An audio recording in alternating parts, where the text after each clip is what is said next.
WWE is not renewing Ridge Holland's contract. This was revealed by the performer several days ago. So he's in a very tough spot. So from Fightful's reporting, his deal was up a year ago, and then he was offered a 1-year extension, but at $200,000 less, which that's a haircut. That's a tough one to stomach. But he did, and so instead of main roster money, he got presumably an NXT deal.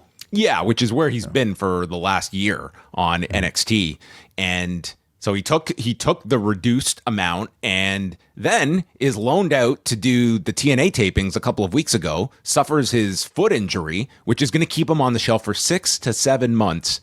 And then on top of that, he is told your contract that's coming up in a couple of weeks will not be renewed. WWE is going to cover his rehab, which is great, but this guy has no means of making money in this whole time because he injured himself in your booking. And, it's just one of those moves that I think that it's one where you just look at in the span of a week, they opted not to renew the contracts of a guy who's was injured. Like, I won't say in your own ring, but like you booked this guy out. It's no different. And another in Kylie Ray, who is pregnant as well. And I don't imagine these are going to be stories that people are going to cling to for all that long, but it does just give you like a sense of like just like how this would not fly in almost any other industry, but in pro wrestling for a company the size of the WWE, this is, you don't say common practice, but when it happens, it's just considered, well, those are just the realities of the business sometimes. Do you think this is some sort of signifier of a change in philosophy from the Vince McMahon era?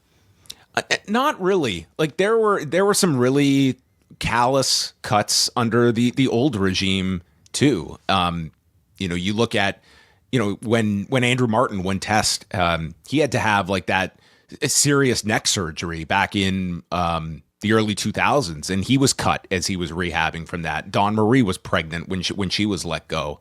The pandemic cuts. I mean, you can look at different situations. Like I don't draw a crazy difference between the old and new regime, but I will like look at like overall, like TKO, I think that it reminds me a lot of when UFC was first purchased by Endeavor, and they just came in and they slashed costs, and there was no loyalty to people that had been there forever.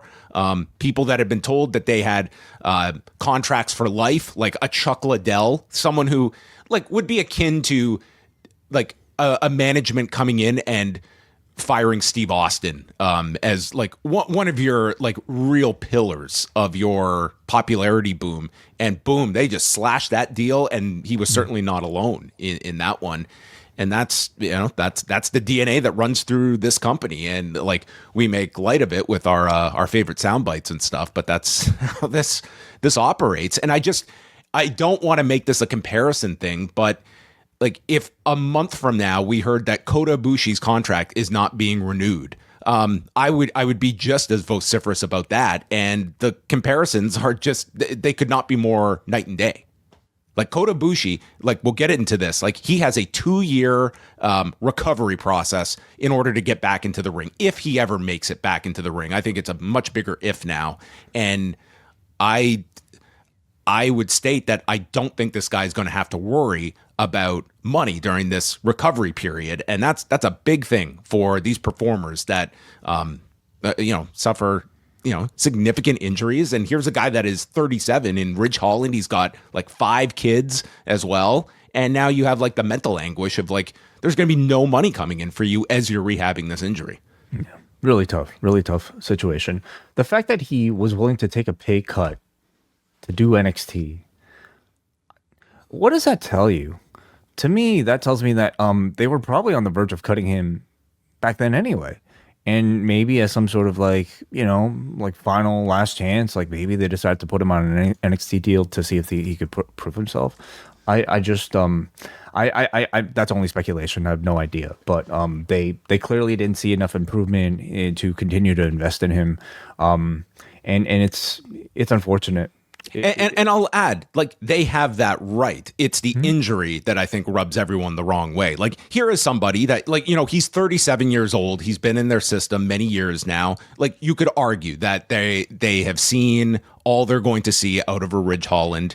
And if this was just, hey, we're not renewing your contract, it's like you can feel whatever way you want about that. But the injury, to me, is what makes it just a tougher one. That, you know, you could have held on to this guy for just the process of getting through an injury that he did not suffer on his own personal time. It was like he was wrestling for you, and like TNA.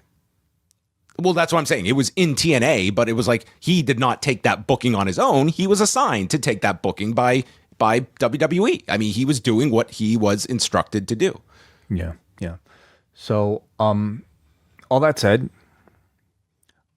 this company doesn't care about bad press right now because they will survive and they will continue to make record profits, and people will continue to pay crazy amounts of tickets, amounts of money for their tickets, and they will continue to boast about record-breaking profits no matter what. And none of this sort of chatter is going to hurt them in the least. So, if you're a Mark Shapiro, well, why would you even pay attention to any of this conversation?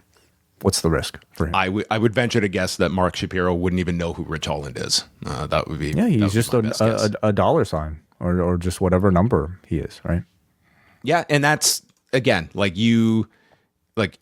these are just the kinds of stories, and I would apply this to just about like any wrestling company. Is that at or the end any of the company day, period? I mean, any company period. Like we're talking specifically about pro wrestling, but like when you hear it's time to come home, and we put this facade on like it's this just wonderful home for people. It's like, no, it's a place you clock into. You probably are a passionate fan, and now you get to do this for a living. There's probably an emotional level to what you're doing. It's a very demanding job, but it's a job, and that's what it is. And this company has made very clear, like you are a number, and more importantly, you have a dollar figure next to you that we are hyper focused on, because if we have an algorithm that is going to lead to X profit for this quarter and it requires your elimination, then you will be gone, and that's our family. Yep. And that's, I think, it goes both ways, you know, like if this company is going to treat its audience and its employees like they're strictly numbers, well, then audiences should strictly treat this company like they're purely numbers too.